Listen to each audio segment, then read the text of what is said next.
everyone and welcome back to my YouTube channel. So friends, आज का जो video lecture है ये बेस्ड है ऑर्गेनोमेटालिक कंपाउंड्स चैप्टर पे, जो कि बहुत ज़्यादा इंपॉर्टेंट चैप्टर है अगर आप कंसीडर करते हैं अपने नेट एग्जाम को लेकर, या फिर आप बीएससी की तैयारी कर रहे हैं या एमएससी के एग्जामिनेशन की तैयारी कर रहे हैं।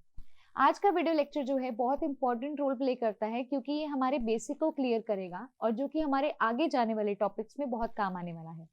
ये है lecture number 2 of organometallic compounds, और हम करने वाले हैं आज इस लेक्चर के अंदर जो कि हमारा टॉपिक हेप्टिसिटी। हेप्टिसिटी एक बहुत ही इंपॉर्टेंट टॉपिक है और ये टॉपिक पे बच्चे बहुत गलतियां करते हैं, तो मैं समझाऊंगी भी गलतियां कहाँ होती हैं और ये टॉपिक है क्या, ये हमें क्या हेल्प करता है ऑर्गेनोमेटालिक कंपाउंड्स में। तो इस पे चलने से पहले अगर किसी स्टूडेंट ने चैनल को सब्सक्राइब नहीं किया है तो आप चैनल को सब्सक्राइब कर लीजिएगा। जस्ट आपको वीडियो के नीचे चैनल का नेम देखने को मिलेगा, साथ ही साथ आपको बेल आइकन देखने को मिलेगी, तो सब्सक्राइब करेंगे और बेल आइकन को प्रेस करेंगे तो नेक्स्ट वीडियो डल चुकी है ये नोटिफिकेशन आपके पास खुद ब खुद आ जाएगी। अब जैसे कि मैंने आपको बोला, हमारे टॉपिक का नाम है हेप्टिसिटी। हमारे टॉपिक का नाम है हेप्टिसिटी। अब हेप्टिसिटी है क्या, ध्यान से समझेंगे इस चीज को माय डियर स्टूडेंट्स। हेप्टिसिटी एक ऐसा कंसेप्ट है जो हमें ये बताता है भी जो हमारा मेटल है उसके साथ जो कार्बन का बॉन्ड है, ठीक है, यहाँ पर कितने डोनर एटम्स हैं जो कि मेटल के साथ जुड़े हैं, कितने डोनर एटम्स हैं। देखिए हेप्टिसिटी क्या होता है इन शॉर्ट, अगर इसकी डेफिनेशन मैं आपको पहले लिखवाऊं फिर एक्सप्लेन करती हूँ, ज्यादा बेटर होगा। देखिए, number of donor atoms, number of donor atoms attached to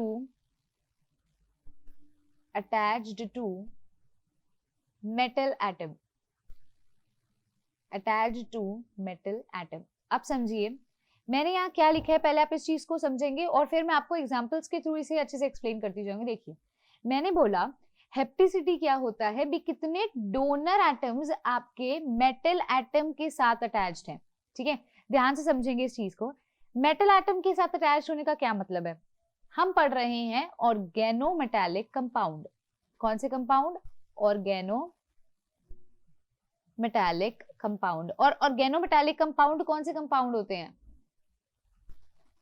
हाँ जी, ऑर्गेनोमेटालिक कंपाउंड वो कंपाउंड होते हैं जिसमें कार्बन और मेटल का बॉन्ड आपको देखने को मिलता है। मानते हो इस चीज को, ऑर्गेनोमेटालिक कंपाउंड्स वो कंपाउंड्स है जिसके अंदर आपको कार्बन और मेटल का बॉन्ड देखने को मिल रहा है। हेप्टिसिटी क्या बोलता है, हेप्टिसिटी ये बोलता है भी कितने डोनर एटम्स आपके इस मेटल के साथ जुड़े हैं, वो उस मेटल की या वो उस कंपाउंड की क्या कहलाएगी, हेप्टिसिटी कहलाएगी। देखिए एक बहुत अच्छा सा एग्जांपल आपको देती हूँ। जैसे देखिए CH3 ये जुड़ा है हमारे सेंट्रल मेटल एटम के साथ। तो अभी मैंने आपको बताया था प्रीवियस लेक्चर के अंदर भी ऑर्गेनोमेटालिक कंपाउंड वो है जिसमें मेटल का बॉन्ड होगा किसके साथ, कार्बन के साथ। तो यहाँ पर मेटल जो है उसने कार्बन के साथ बॉन्ड बना रखा है, so it is an organometallic compound. ये तो हमें क्लियर हो रहा है। हेप्टिसिटी अगर मैं पूछूं इसकी, तो हेप्टिसिटी क्या होता है भी कितने डोनर एटम्स अटैच्ड है किसके साथ, मेटल के साथ। मेटल के साथ कौन अटैच है, CH3। मेटल के साथ बॉन्ड किसका है, कार्बन के साथ। अगर मैं इसको खोलना चाहूं तो ये मेरा क्या होगा, CH3 को मैं ऐसे खोल सकती हूँ और ये मेटल के साथ बॉन्ड है, राइट। तो यहाँ पर मेटल ने कार्बन के साथ बॉन्ड बना रखा है। कितने डोनर एटम्स हुए यहाँ पर, यानी कि कितने बॉन्ड्स बने हैं यहाँ पर मेटल के साथ, एक ही बॉन्ड बना है। डोनर एटम अगर आपको नहीं याद रहता, डोनर एटम वो होता है जो डोनेट करता है, अगर डोनर एटम वर्ड याद नहीं रहता तो ये देख लो भी कितने बॉन्ड है मेटल के साथ। मेटल के साथ सिर्फ एक ही बॉन्ड बना हुआ है कार्बन एटम का, तो इसकी हेप्टिसिटी क्या हो जाएगी, 1 हो जाएगी। अब क्वेश्चन ये अराइज करता है भी हेप्टिसिटी तो 1 हो जाएगी, लेकिन इसे रिप्रेजेंट कैसे किया जाता है। तो यहां पर आप लिखेंगे हेप्टिसिटी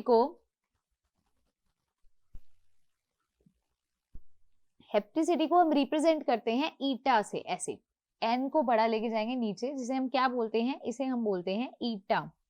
हेप्टिसिटी को हम ईटा से रिप्रेजेंट करते हैं। ईटा के ऊपर हम पावर लिखते हैं, एक्स जो है यहाँ पर, इसका मतलब है भी कितने डोनर एटम्स हैं, यानी कि कितने बॉन्ड मेटल के साथ बने हुए हैं। तो यहाँ एक बॉन्ड बना हुआ है, मतलब इसकी हेप्टिसिटी क्या है, 1 है। तो इसे कैसे रिप्रेजेंट करेंगे, ईटा की पावर 1, इस प्रकार से, ठीक है। अब मैं आपको कुछ एग्जांपल्स देती हूँ जिससे आपको ये जो हेप्टिसिटी वाला कंसेप्ट है ये और क्लियर हो जाएगा। ठीक है, तो मैंने अभी आपको यही बोला, अभी हेप्टिसिटी क्या होता है, ये होता है number of donor atoms attach to the metal atom. Metal atom के साथ कितने डोनर एटम्स जुड़े हैं। ठीक है, तो अब देखते हैं। हाँ जी, बहुत अच्छा सा एग्जाम्पल है। फर्स्ट एग्जाम्पल जो मैं आपके सामने नोट करने जा रही हूँ, आप इन्हें अच्छे से नोट करिएगा, आपको साथ साथ याद भी होता जाएगा। देखिए,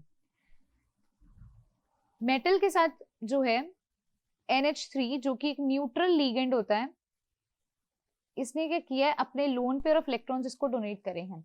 अब मैंने आपको बताया था प्रीवियस लेक्चर में भी, हम ऑर्गेनोमेटालिक कंपाउंड्स को जरूरी नहीं है भी मेटल और कार्बन के बॉन्ड पे डिफाइन करें, हम बहुत तरीकों से डिफाइन कर सकते हैं। मैंने आपको यहाँ पर क्या बोला, हेप्टिसिटी क्या होता है, कितने डोनर एटम्स अटैच्ड है। तो यहाँ पर देखिए NH3 क्या होता है, अगर आपको किसी को नहीं पता तो आप नोट कर लीजिएगा। NH3 होता है एक न्यूट्रल लीगेंड जिस पर कोई चार्ज नहीं होता, वो होता है न्यूट्रल। NH3 एक न्यूट्रल लिगेंड है और इसने मेटल के साथ बॉन्ड बना रखा है, मेटल को अपनी lone pair of electrons donate करता है। तो यहाँ कितने डोनर एटम है, नाइट्रोजन एक ही डोनर एटम है, तो इसकी हेप्टिसिटी क्या हो जाएगी 1। तो इसको कैसे लिखेंगे, ईटा की पावर 1। क्लियर है, पक्का क्लियर होगा होपफुली। सेकेंड एग्जाम्पल लिखते हैं। देखिए सेकेंड एग्जाम्पल बहुत अच्छा सा एग्जाम्पल है। इसमें अगर आप देखिए, मैं आपको बोलूं फॉर एग्जाम्पल, हम लेते हैं सेंट्रल मेटल एटम है। ये सेंट्रल मेटल एटम जो है फर्दर किससे जुड़ा हुआ है, ये जुड़ा हुआ है, मतलब यहाँ पर आपको ये नाइट्रोजन जो है अपने लोन पेयर ऑफ इलेक्ट्रॉन्स इस सेंट्रल मेटल एटम को डोनेट कर रहा है, और इस NH2 ने फर्दर बॉन्ड बना रखा है CH2 से, इसने फर्दर CH2 से, इसने फर्दर NH2 से, और इस नाइट्रोजन के भी लोन पेयर ऑफ इलेक्ट्रॉन्स ये नाइट्रोजन सेंट्रल मेटल एटम को डोनेट कर रहा है। ध्यान से स्ट्रक्चर को समझिए, ध्यान से स्ट्रक्चर को देखिए और समझिए मैं यहाँ क्या समझाना चाह रही हूँ। मैंने बोला कितने डोनर एटम्स किससे अटैच्ड हैं, सेंट्रल मेटल से। तो यहाँ पर एक ये नाइट्रोजन भी है और एक ये नाइट्रोजन भी है जो इसे डोनेट कर रहा है अपने लोन पेयर ऑफ इलेक्ट्रॉन्स। तो यहाँ पर 2 नाइट्रोजन है, तो मेटल के साथ कितने बॉन्ड बन रहे हैं, इस मेटल के साथ 2 बॉन्ड बन रहे हैं, तो इसकी हेप्टिसिटी क्या हो जाएगी 2 हो जाएगी। तो इसे हम कुछ इस प्रकार से रिप्रेजेंट करेंगे। अब एक और देखते हैं नेक्स्ट केस, थर्ड एग्जाम्पल। देखिए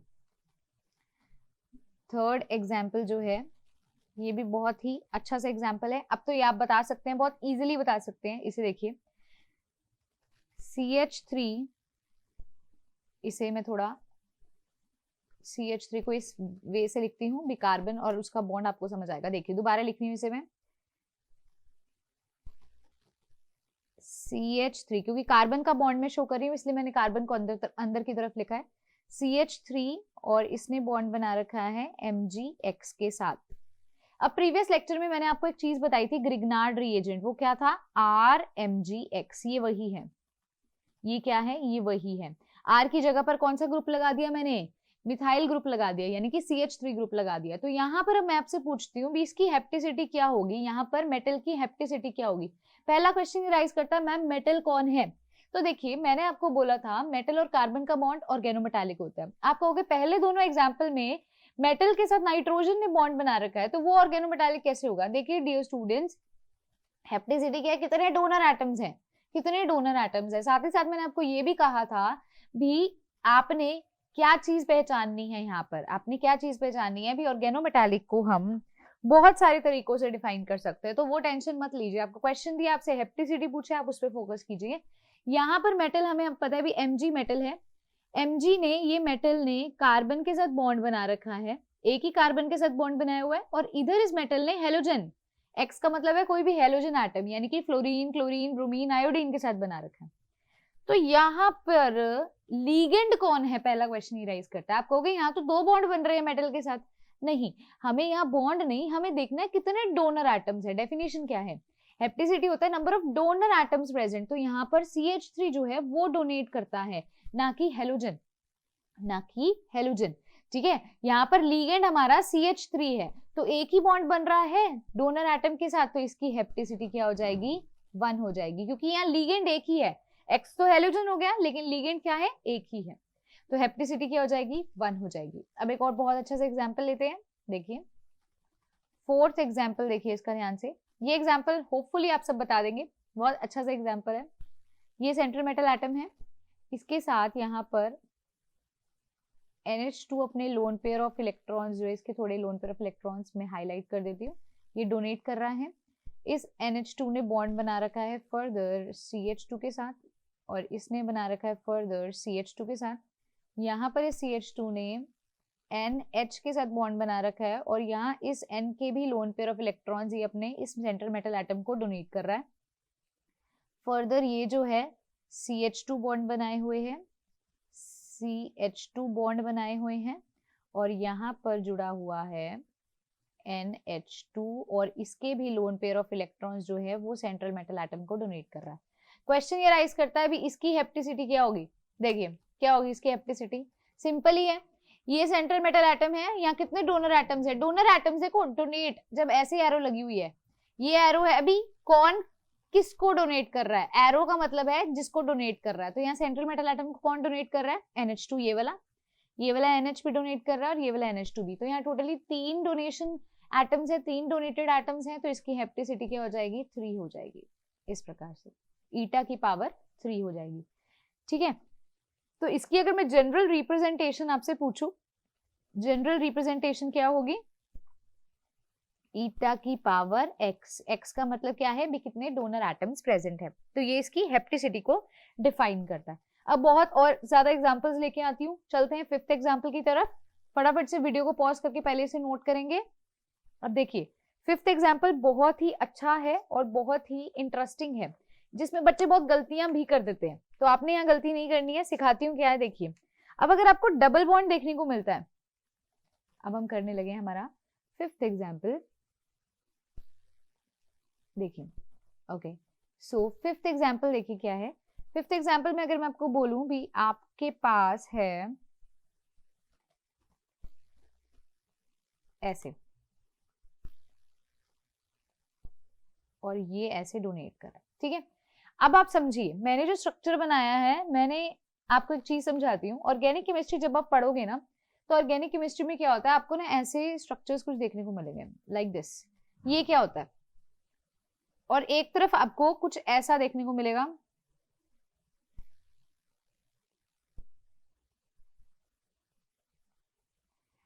पहले इस क्वेश्चन पे आने से पहले आप इन दो चीजों को समझिए। देखिए क्योंकि कई बच्चे इसमें गलती करते हैं, उनको ये आइडेंटिफाई करना नहीं आता है, तो इसलिए मैं समझा रही हूँ। देखिए पहले जो स्ट्रक्चर है इसमें ये जो रिप्रेजेंटेशन है ये होती है बॉन्ड लाइन नोटेशन, अगर किसी को नहीं पता तो आप लिख लीजिएगा, ये होती है बॉन्ड लाइन नोटेशन। अब देखिए बॉन्ड लाइन नोटेशन का मतलब क्या है, ये बॉन्ड्स है, ये पहला बॉन्ड है, ये दूसरा है, ये तीसरा है। अब देखिए जो बॉन्ड के कोने होते हैं, जैसे एक पहला ये कोना, मैं आपको दूसरे कलर से इसको दिखाती हूँ, आपको समझ आएगा मैं कहना क्या चाह रही हूँ। देखिए पहला ये कोना, दूसरा ये कोना, तीसरा ये कोना और चौथा ये कोना, ये जो कोने होते हैं, ये जो एजेस होती हैं, ये इसका मतलब होता है भी यहाँ कोई ना कोई कार्बन एटम है, इधर कार्बन एटम है, इधर कार्बन एटम है, इधर कार्बन एटम है और इधर कार्बन एटम है। समझ पा रहे हो? देखो अगर मैं इसको ऐसे करके दोबारा लिखूं, इसका मतलब क्या है, कार्बन कार्बन कार्बन कार्बन, इतना क्लियर है? अब देखो नेक्स्ट चीज क्या करनी है, एक कार्बन की अगर मैं आपको बता दूं तो 4 होती है वैलेंसी, मतलब वो 4 बॉन्ड बना सकता है, ठीक है। इस कार्बन ने इधर एक बॉन्ड बनाया हुआ है, टोटल 4 बना सकता है, मतलब 3 बॉन्ड अभी भी बाकी हैं, तो वो 3 बॉन्ड हाइड्रोजन के साथ बनाता है, तो CH3 आ गया। इस कार्बन का ले लो, इस वाले को, इस कार्बन ने एक बॉन्ड इस तरफ और एक बॉन्ड नीचे की तरफ बना रखा है, 2 बॉन्ड बनाए हुए हैं, 4 बनाने होते हैं तो 2 रह गए, तो यहाँ क्या आ जाएगा, CH2 आ जाएगा, 2 हाइड्रोजन के साथ बना लेगा। सिमिलरली ये 2 हाइड्रोजन के साथ और एक ये 3 हाइड्रोजन के साथ बना लेगा। तो अब ये स्ट्रक्चर और ये स्ट्रक्चर, ये वाला स्ट्रक्चर और ये वाला स्ट्रक्चर सिमिलर है ना, हाँ जी। ये रिप्रेजेंट करने के अलग तरीके होते हैं, ये होता है इसका स्ट्रक्चरल फॉर्मूला, ये होता है इसका स्ट्रक्चरल फॉर्मूला, ठीक है। और ऊपर वाला जो मैंने आपको बताया है वो उसका क्या था, बॉन्ड लाइन नोटेशन था। ये रिप्रेजेंट करने के तरीके होते हैं कंपाउंड को। अब आते हैं हमारे क्वेश्चन की तरफ, तो देखो अब आपको क्वेश्चन में मजा आएगा। देखिए क्या क्वेश्चन है, यहाँ पर आपको बॉन्ड लाइन नोटेशन से शो कर रखा है। देखो इसका मतलब मैंने क्या बोलता, हर बॉन्ड, यहाँ कितने बॉन्ड है, डबल बॉन्ड, ये भी चीज देख लीजिए यहाँ पे एक बार, ये किसी को नहीं पता तो, ये है सिंगल बॉन्ड, डबल बॉन्ड ऐसे होता है, ट्रिपल बॉन्ड ऐसे होता है, तो कार्बन अगर इनके साइडों पे लगाने तो ऐसे ऐसे ऐसे, इसका मतलब क्या है, कार्बन कार्बन में सिंगल बॉन्ड, कार्बन कार्बन में डबल और कार्बन कार्बन में ट्रिपल बॉन्ड। तो यहाँ देखिए एक कार्बन यहाँ लगेगा, एक कार्बन यहाँ लगेगा, इन दोनों कार्बन में क्या है, डबल बॉन्ड। अब एक ये एज आ गई, एक कार्बन यहाँ लगेगा, तो ये स्ट्रक्चर कुछ इस प्रकार से है। अब यहाँ पर देखिए मैं आपसे पूछती हूँ हेप्टिसिटी क्या होगी। हेप्टिसिटी होता है कितने डोनर एटम्स है, एरो से रिप्रेजेंट होता है। ये कार्बन इस मेटल को डोनेट कर रहा है, तो यहाँ एक ही डोनर एटम है, ये वाला कार्बन एक ही डोनर एटम है, तो इसकी हेप्टिसिटी क्या हो जाएगी, 1 हो जाएगी। तो इसे हम कैसे लिखेंगे, ईटा की पावर 1 लिखेंगे। ठीक है, मतलब मेटल ने कितने बॉन्ड बनाए, मेटल ने तो एक ही बॉन्ड बनाया है ना, मेटल ने तो एक ही कार्बन के साथ बनाया, तो इसकी हेप्टिसिटी कितनी हो जाएगी, 1 हो जाएगी। चलिए 6th क्वेश्चन देखिए। चलिए नेक्स्ट क्वेश्चन देखिए, अब आपको समझ आएगा। 6 एग्जाम्पल भी कुछ इस प्रकार से ही है, सिमिलर सा ही है, ज्यादा फर्क नहीं है, आप समझोगे। अगर मैं आपको कहूं कुछ ऐसा सा स्ट्रक्चर, ये देखो, अब मैं आपको कुछ ऐसे सा स्ट्रक्चर कहती हूँ और मैंने ऐसे एरो डाली और मैंने लिख दिया M, सेंट्रल मेटल एटम। मैं पूछती हूँ इसकी हेप्टिसिटी बताओ। आपके सामने बहुत अच्छा सा स्ट्रक्चर है, इसकी हेप्टिसिटी बताओ। देखो पहले आप ना क्या करेंगे, ये भी बॉन्ड लाइन नोटेशन है, कार्बन लगा दो, एक कार्बन इधर, एक इधर, एक इधर, एक इस कोने पे, एक इस कोने पे। इन कार्बन में सिंगल बॉन्ड, इन दोनों में भी सिंगल, इन दोनों में भी सिंगल, लेकिन इन दोनों में क्या डबल बॉन्ड है, देखो है ना। यहाँ पर अब आपको 2 कार्बन एटम्स जो हैं वो सेंट्रल मेटल एटम के साथ जुड़े हैं। देखो इस चीज को दोबारा समझिए, मैं दूसरा कलर एक बार दिखाती हूँ, आपको समझ आएगा। देखो रेड से शो कर रही हूँ, सेंट्रल मेटल एटम किसको कौन डोनेट कर रहा है, ये डबल बॉन्ड डोनेट कर रहा है। ये डबल बॉन्ड किन दोनों के बीच में, इस कार्बन और इस कार्बन के बीच में, मतलब 2 एटम्स जो हैं वो डोनेट कर रहे हैं ना, 2 एटम्स के डोनेट करने की टेंडेंसी है। तो कितने डोनर एटम्स हैं, 2 हैं, तो हेप्टिसिटी कितनी हो जाएगी, 2, यानी कि ईटा की पावर कितनी हो जाएगी, 2 हो जाएगी। जब आप प्रैक्टिस करोगे ऐसे क्वेश्चंस को तो आपको ये चीजें क्लियर होंगी। अब आप कहोगे मैम बीएससी एमएससी के एग्जाम्स में भी ऐसे क्वेश्चंस आते हैं, जी हाँ पूछे जाते हैं, इसीलिए मैं आपको बेसिक से एडवांस तक चलूंगी ताकि आपका बीएससी लेवल भी क्लियर हो, एमएससी लेवल भी क्लियर हो और सीएसआईआर नेट भी क्लियर हो। ठीक है, अब देखिए 7th क्वेश्चन की तरफ चलते हैं। देखिए तो सबसे पहले मैंने आपको सिंपल सिंपल बताए, अब हम थोड़े अच्छे क्वेश्चंस की तरफ चल रहे हैं। देखिए अब मैं अगर आपको बोलूं कुछ ऐसा आपको देखने को मिले, यदि ओके इस स्ट्रक्चर के अंदर मुझे हेप्टिसिटी बताइए तो क्या होगी। देखो इस स्ट्रक्चर को कैसे बनाएंगे, मैं एक बार इसको दोबारा यहाँ बना रही हूँ, इसका रीजन ये है, मैं यहाँ पर आपको बॉन्ड लाइन नोटेशन खोल के दिखाऊंगी। देखिए पहले हम क्या करेंगे, कार्बन एटम्स लगाएंगे, एक कार्बन एटम इधर आएगा, एजेस पे लगाओ बिल्कुल, जैसे ये कोना है ना, इसका कोना यहाँ खत्म हो रहा है ना, फिर नेक्स्ट शुरू हो रहा है, तो यहाँ ये हो गया। अब सॉरी यहाँ पर एक ये बॉन्ड भी था, है ना। यहाँ देखो कितने कार्बन एटम डोनेट कर रहे हैं, ध्यान से समझिएगा इस चीज को। यहाँ कितने कार्बन एटम डोनेट कर रहे हैं, एक तो ये कार्बन दे रहा है, ये देखो एरो लगी हुई है, ये कार्बन और ये कार्बन का डबल बॉन्ड भी दे रहा है, मतलब ये दोनों कार्बन इन्वॉल्व है और ये कार्बन भी इन्वॉल्व है, मतलब 3 कार्बन टोटल इन्वॉल्व है। तो इसकी हेप्टिसिटी कितनी हो जाएगी, 3 हो जाएगी। कितनी हो जाएगी, 3 हो जाएगी। अच्छा सा क्वेश्चन था। 8th क्वेश्चन देखिए, फटाफट से 8th क्वेश्चन देखिए, ये भी बहुत सुंदर सा क्वेश्चन है, लेकिन उस पे चलने से पहले एक चीज आपको बता दूं, आपको ना ये जो 7th क्वेश्चन हमने किया ना, इसको रिप्रेजेंट करने का एक और तरीका होता है, रिप्रेजेंटेड इन 1 मोर फॉर्म। एक और तरीके से हम इसे रिप्रेजेंट कर सकते हैं। देखिए किस तरीके से कर सकते हैं, आपको मैं ये स्ट्रक्चर दोबारा बना के दिखा रही हूँ, ऐसा है ये कुछ, राइट। अब देखो यहाँ पर क्या कितने कार्बन एटम्स थे टोटल, यहाँ टोटल थे 3 कार्बन एटम्स और तीनों ही क्या है, डोनेट कर रहे हैं। तो इस स्ट्रक्चर को कुछ इस प्रकार से शो किया जाता है। अब देखो इसको इस प्रकार से कैसे शो किया जाता है, इसको ध्यान से समझना। मैंने आपको बोला यहाँ 3 ही कार्बन थे, एक ये था, एक ये था और एक ये था, तीनों ही डोनेट कर रहे थे सेंट्रल मेटल एटम को। तो यहाँ पर क्या हुआ, देखो इसको देखो, सिर्फ ये बॉन्ड लाइन नोटेशन, ये कार्बन ये कार्बन ये कार्बन, जब तीनों इन्वॉल्व है तो हम एक ऐसा लेते हैं, इसको ऐसे हाफ सर्कल से को भी, ये सारा इन्वॉल्व है, इस कार्बन से लेकर इस कार्बन तक आओ तो ये तीनों इन्वॉल्व है डोनेशन में, तो इसको हम ऐसे रिप्रेजेंट करते हैं और फिर एरो लगा देते हैं, भी ये तीनों डोनेट करते हैं किसको, सेंट्रल मेटल एटम को। तो कई बुक्स में आपको ऐसा स्ट्रक्चर भी देखने को मिलेगा, तो इसको रिप्रेजेंट करने का ये एक और तरीका है। ठीक है, अब चलिए नेक्स्ट देखिए, आपको मैं करवा रही हूँ 8th क्वेश्चन, राइट। देखिए 8th क्वेश्चन के अंदर भी बहुत अच्छा सा एग्जाम्पल है, इससे भी आपको और समझ आएगा, क्लियर होगा जो मैंने अभी आपको स्ट्रक्चर बताया। देखिए अगर मैं आपको कहूँ आपके पास कुछ ऐसा सा स्ट्रक्चर है, ध्यान से समझिएगा इस चीज को, ये है और ये डोनेट कर रहा है सेंट्रल मेटल एटम को, तो बताइए हेप्टिसिटी कितनी होगी। समझो इस चीज को, यहाँ पे मैं स्ट्रक्चर को एक बार दोबारा बनाती हूँ, ऐसे था। अब इसका मतलब क्या है, इसका मतलब क्या है, इधर से शुरू हुए और इधर तक जितने कार्बन एटम्स हैं वो सारे डोनेट कर रहे हैं। मतलब क्या हुआ, ये कार्बन एटम, ये कार्बन एटम, ये कार्बन एटम और ये कार्बन एटम, ये चारों डोनेट कर रहे हैं। देखो इसका मतलब ये एरो कहाँ लगी हुई है, एरो इस सर्कल पे लगी हुई है और ये सर्कल कहाँ से कहाँ तक शुरू हो रहा है, यहाँ से शुरू हो रहा है और यहाँ पे खत्म हो रहा है। मतलब इस कार्बन से शुरू हो रहा है और इस कार्बन पे खत्म हो रहा है। मतलब ये कार्बन भी डोनेट कर रहा है, ये भी डोनेट कर रहा है, ये भी कर रहा है और ये भी कर रहा है। किसे, सेंट्रल मेटल एटम को। ध्यान रखिएगा इस चीज को अच्छे से, ये जो पीछे वाला डबल बॉन्ड है ये डोनेट नहीं कर रहा है, एरो को देखना है, इसको खोलना आ गया होगा। ये एरो का मतलब जहां से शुरू हो रहे हो वहां तक लेके जाओ। तो कितने कार्बन एटम्स डोनेट कर रहे हैं, 4 कर रहे हैं, तो इसकी हेप्टिसिटी कितनी हो जाएगी, 4 हो जाएगी। क्लियर है, पक्का क्लियर है। ऐसे ही एक और एग्जाम्पल देखते हैं। देखिए एग्जाम्पल जो है वो 9th हम देखते हैं। ये भी बहुत अच्छा एग्जाम्पल है, यहीं पर आपको बताती हूँ। अगर मान लो आपको बेंजीन रिंग दे रखी है और इसके बीच में सर्कल ही दे रखा है, इसकी हेप्टिसिटी पूछूं क्या होगी, और ये डोनेट कर रहा है सेंट्रल मेटल एटम को, ये पूरा का पूरा सर्कल डोनेट कर रहा है। तो देखो ध्यान से इस चीज को ध्यान से समझो। मतलब यहाँ से अगर इस कार्बन एटम से अब शुरू हो तो वापस से इस कार्बन एटम पे ही सर्कल आ रहा है, मतलब सारे कार्बन एटम्स डोनेट कर रहे हैं। अब स्ट्रक्चर को खोल के देखिए, carbon carbon carbon carbon carbon carbon, और ये सारे डोनेट कर रहे हैं किसी सेंट्रल मेटल एटम को। ये भी कर रहा है, ये भी कर रहा है, ये भी कर रहा है, ये भी कर रहा है, ये भी कर रहा है, ये भी कर रहा है। मतलब कितने कार्बन एटम्स डोनेट कर रहे हैं, 6 के 6 डोनेट कर रहे हैं। तो यहाँ पर क्या हो जाएगी, हेप्टिसिटी 6 हो जाएगी। इसका मतलब क्या होता है, ऐसे लाइक ये ऐसे स्ट्रक्चर बना होता है, ठीक है, ये ऐसे बना होता है, ये बॉन्ड्स हैं, मतलब ये सारे के सारे कार्बन एटम्स डोनेट कर रहे हैं। तो इस सर्कल को खोल लो, इस एरो का ध्यान रखो कहां से कहां तक हो रहा है, ठीक है। तो इसकी हेप्टिसिटी कितनी हो जाएगी, 6 हो जाएगी। अब हम चलते हैं हमारे 10th एग्जाम्पल की तरफ। देखिए तो जितने क्वेश्चंस आप इसमें प्रैक्टिस करोगे उतने अच्छे से आपको क्लियर होगा। देखिए ये भी बहुत सुंदर सा है। अगर मैं आपको कहूँ हमारा, तो मैंने बॉन्ड लाइन नोटेशन समझा दी। देखो जिसको बॉन्ड लाइन नोटेशन आ गई ना, समझो उसके लिए काम इजी है। अब कई बच्चे इसमें कंफ्यूज हो जाएंगे तो उनके लिए डिफिकल्ट हो जाएगा।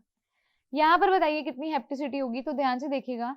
सेंट्रल मेटल एटम, पहले यहाँ कार्बन लगा देते हैं, इसको अगर मैं थोड़ा ब्रॉडली बनाऊं तो ये मेरा कुछ ऐसे सा स्ट्रक्चर है। मैंने बोला था बिल्कुल कॉर्नर्स पे आपने किसको रिप्रेजेंट करना होता है, कार्बन एटम को। तो एक कार्बन यहाँ होगा, एक कार्बन यहाँ होगा और एक कार्बन यहाँ होगा। कौन सा बॉन्ड जो है वो मेटल के साथ बना हुआ है, तो मेटल के साथ तो सिर्फ इस कार्बन ने बॉन्ड बना रखा है ना, बाकी तो नहीं डोनेट कर रहे ना, सिर्फ इसने ही तो बना रखा है। देखो एक ही बॉन्ड बना हुआ है, क्या इन दोनों का बना हुआ है, क्या इन दोनों का बना हुआ है, नहीं। तो यहाँ सिर्फ एक ही एटम डोनेट कर रहा है, एक ही एटम डोनर है, तो ईटा की पावर क्या आ जाएगी, 1 आ जाएगी। ईटा की पावर क्या आ जाएगी, 1 आ जाएगी। अगला देखते हैं, 11th क्वेश्चन देखते हैं। ये भी बहुत इंटरेस्टिंग सा है।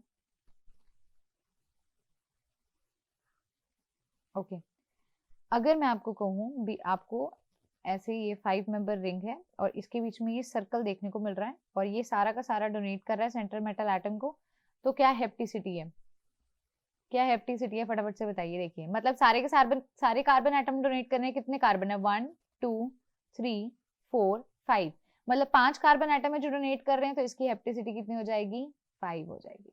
क्लियर है, पक्का क्लियर है। एक और देखें एग्जाम्पल, चलिए देखिए 12th एग्जाम्पल देखिए।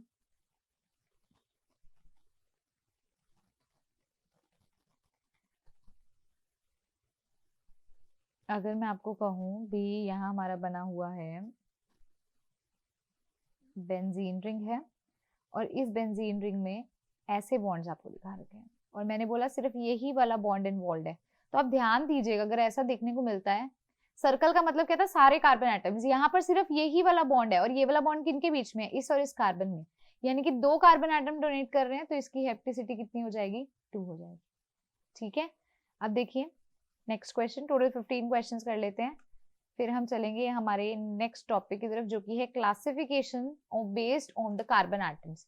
हेप्टिसिटी की, हेप्टिसिटी को ही फर्दर हम आगे करेंगे। तो देखिए एक और अगर मैं आपको बोलूं, हाँ ये बहुत अच्छा है, ये बहुत अच्छा एग्जांपल है। देखिए कार्बन डबल बॉन्ड कार्बन, यहाँ जुड़ा है H, यहाँ जुड़ा है CH2, ठीक है, और इस CH2 ने मेटल के साथ बॉन्ड बना रखा है और इस डबल बॉन्ड ने भी मेटल के साथ बॉन्ड बना रखा है और यहाँ लगा हुआ है हाइड्रोजन और यहाँ लगा हुआ है हाइड्रोजन। अब देखिए ध्यान से इस चीज को समझना है सभी ने। देखिए मेटल के साथ कितने बॉन्डेड है, मेटल के साथ एक तो ये कार्बन बॉन्डेड है, ये देखो आ रहा है ना, और कौन से बॉन्डेड है, ये डबल बॉन्ड बॉन्डेड है। डबल बॉन्ड किन के बीच में, इस कार्बन और इस कार्बन के बीच में, मतलब ये कार्बन भी इन्वॉल्व है, ये भी और ये भी, टोटल 3 कार्बन इन्वॉल्व है। तो हेप्टिसिटी कितनी हो जाएगी, ईटा की पावर 3 हो जाएगी। कितनी हो जाएगी, ईटा की पावर 3 हो जाएगी। सिंपल सा क्वेश्चन था, अच्छा सा क्वेश्चन था। अच्छा, अगर मान लो इसी में ही मैं आपको बोलूं एक और क्वेश्चन अगर यहीं पर अगर मैं दे दूं, मैं कह दूं कार्बन डबल बॉन्ड कार्बन, यहाँ लगा है मेटल, यहाँ लगा है हाइड्रोजन, और यहाँ H और यहाँ H। अब बताओ हेप्टिसिटी कितनी होगी, 14th वाले के केस में बताइए हेप्टिसिटी कितनी होगी। तो ये ध्यान से देखो, मेटल सिर्फ इस कार्बन के साथ जुड़ा है, चाहे डबल बॉन्ड ने दिया ही नहीं, डबल बॉन्ड की नहीं है, इस बार सिर्फ एक ही कार्बन के साथ ही बॉन्ड बना हुआ है। तो हेप्टिसिटी कितनी हो जाएगी, 1 हो जाएगी। कितनी हो जाएगी, 1 हो जाएगी। सिंपल सा केस था। ठीक है, एक और ले लेते हैं, 15th यहीं पर ले लेते हैं। ओके, बॉक्स बना लेते हैं, इस बॉक्स में ले लेते हैं इसे। अच्छा, 15th question as your homework होगा, आपने कमेंट बॉक्स के अंदर कमेंट करना है कि इसका आंसर क्या होगा। ठीक है,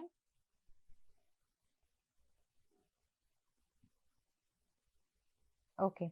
सो 15th क्वेश्चन ये आपका एज अ होमवर्क है, मैंने यहाँ स्टार मार्क कर दिया है। यहाँ पर आपने बताना है इसकी हेप्टिसिटी क्या होगी। अब हम चलते हैं हमारे नेक्स्ट टॉपिक की तरफ। तो पहले स्टूडेंट्स, अब हम करें हमारा नेक्स्ट टॉपिक, स्टार लगाएंगे। इसी को हम और क्लासिफाई कैसे कर सकते हैं, देखो हेप्टिसिटी जो होता है, अब आपको ये तो निकालना आ गया हेप्टिसिटी कितनी होती है ना। हेप्टिसिटी की भी हम फर्दर क्लासिफिकेशन कर सकते हैं, मतलब इसको फर्दर हम डिवाइड कर सकते हैं। क्लासिफिकेशन किस पे बेस्ड होती है, मतलब हम इसको जो डिवाइड कर रहे हैं वो किस बेसिस पे डिवाइड कर रहे हैं। सो classification is based on number of carbon atoms bonded to metal। अब देखो, अभी तक हमने सिंपल बात की थी भी हेप्टिसिटी क्या होता है, भी कितने डोनर एटम्स जुड़े हैं, लेकिन हम हेप्टिसिटी को फर्दर क्लासिफाई कर सकते हैं इस बेसिस पे कितने कार्बन एटम्स मेटल से जुड़े हैं। अगर हम ये डेफिनेशन लेके चलते हैं तो इस डेफिनेशन के अकॉर्डिंगली कितने कार्बन एटम्स हेप्टिसिटी से जुड़े हैं उसके बेसिस पे हम क्लासिफिकेशन कर सकते हैं। सबसे पहली जो क्लासिफिकेशन हम करेंगे, ओके, तो सबसे पहली क्लासिफिकेशन ये होती है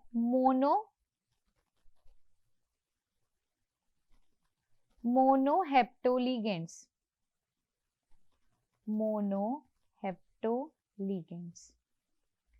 मोनोहेप्टोलिगेंड्स को हम रिप्रेजेंट करते हैं ईटा की पावर 1 से। किससे, ईटा की पावर 1 से। अब मोनोहेप्टोलिगेंड्स क्या होते हैं, ऐसे लिगेंड्स जिसमें आपको क्या देखने को मिलेगा, 1 carbon atom is bonded to metal atom। जब एक कार्बन एटम मेटल एटम से जुड़ा होगा तो वो मोनोहेप्टोलिगेंड कहलाएगा। ठीक है, तो आप इसकी डेफिनेशन ये भी लिख सकते हो, the organic ligand whose only one carbon atom is directly attached to metal atom। Example आप देख सकते हो, अगर मैं कहूँ मेटल से जुड़ा है CH2CH3, तो अब आपको मैंने हेप्टिसिटी निकालनी सिखाई है। मैं आपको यहाँ 3 एग्जाम्पल्स लिखवा रही हूँ, आप तीनों की हेप्टिसिटी फटाफट से लिखिए, फिर मेरे से मैच कीजिएगा। ठीक है,